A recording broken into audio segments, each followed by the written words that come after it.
Assalamualaikum warahmatullahi wabarakatuh. Saya Lutfi Anissa dan teman saya Tika Amalia. Di sini kita akan menganalisis skripsi yang berjudul Penggunaan tepung daun turi dalam pakan buatan untuk meningkatkan pertumbuhan dan kelangsungan hidup ikan gurami.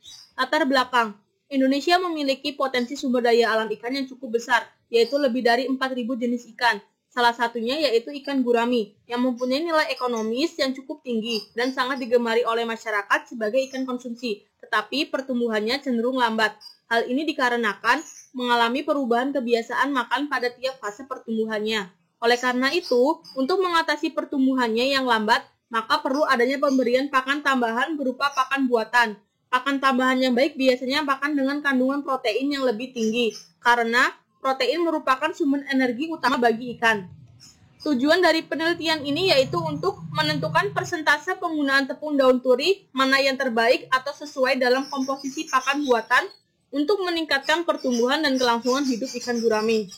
Berikut ini adalah data hasil penelitian. Di sini kita menggunakan responnya yaitu pertumbuhan berat spesifik benih ikan gurami. Di sini terdapat 4 perlakuan, yaitu ada perlakuan A, perlakuan B, perlakuan C, dan perlakuan D. Dari tiap perlakuan ini terdapat 3 ulangan.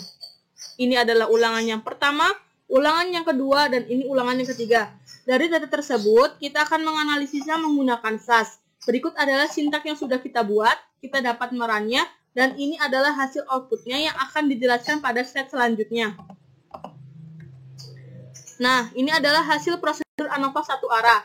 Di sini terdapat kelas atau faktornya adalah tepung daun turi. Levelnya terdapat 4 taraf, yaitu ada A1, A2, A3, dan A4.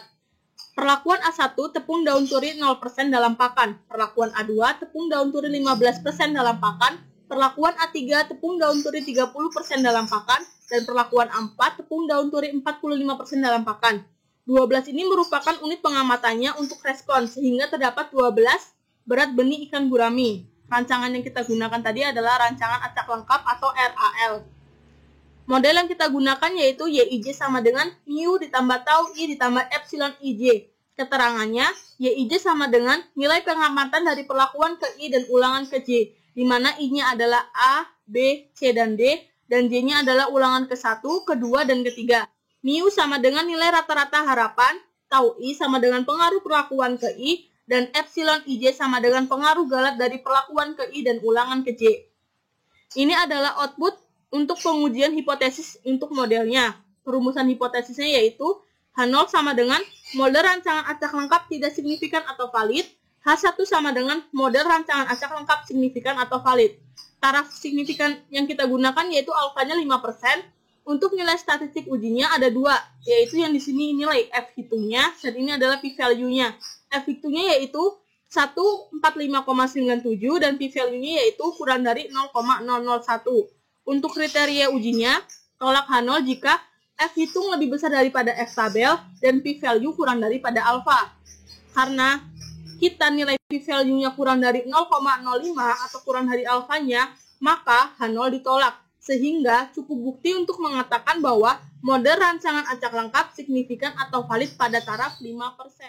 Pada slide berikut ini berisi uji efek perlakuan faktor tepung daun turi. Di sini terdapat output SAS dengan R-square-nya itu adalah sebesar 0,982059 yang berarti 98,2% keragaman berat ikan gurami dapat dijelaskan oleh tepung daun turi. Dengan perumusan hipotesis sebagai berikut, menggunakan taraf signifikan alfa sebesar 5% dan p-value yang dihasilkan yaitu kurang dari 0,0001. Dapat disimpulkan H0 ditolak sebab p-value 0,0001 ini jauh di bawah 0,05.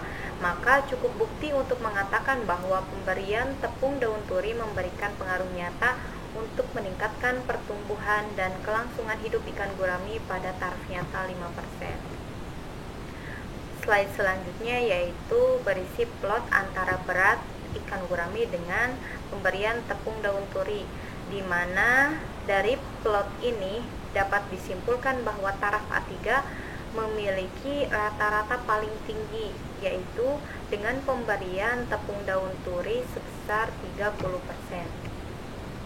Karena tadi menghasilkan uji Dengan kesimpulan H0 ditolak, maka dilakukannya uji perbandingan nilai tengah dengan LSD, Duncan, dan juga Tukey, di mana ketiga uji perbandingan nilai tengah ini menghasilkan KT yang sama, yaitu sebesar 0,001458 dengan derajat bebas errornya itu adalah 8 dan alfa yang digunakan sebesar 0,05. Karena tadi dari uji perbandingan nilai tengah menghasilkan hasil yang sama, maka plotnya juga menghasilkan hasil yang sama, yaitu di antara ketiga uji perbandingan nilai tengah ini semua taraf tidak ada yang sama atau rata-ratanya itu semuanya berbeda, dengan taraf A3 merupakan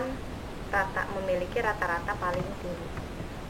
Kesimpulannya dari penelitian ini adalah presentasi penggunaan tepung daun turi yang terbaik dan sesuai dalam komposisi pakan buatan untuk meningkatkan pertumbuhan dan kelangsungan hidup ikan gurami adalah pada taraf A3, yaitu dengan pemberian 30% tepung daun turi dalam pakan.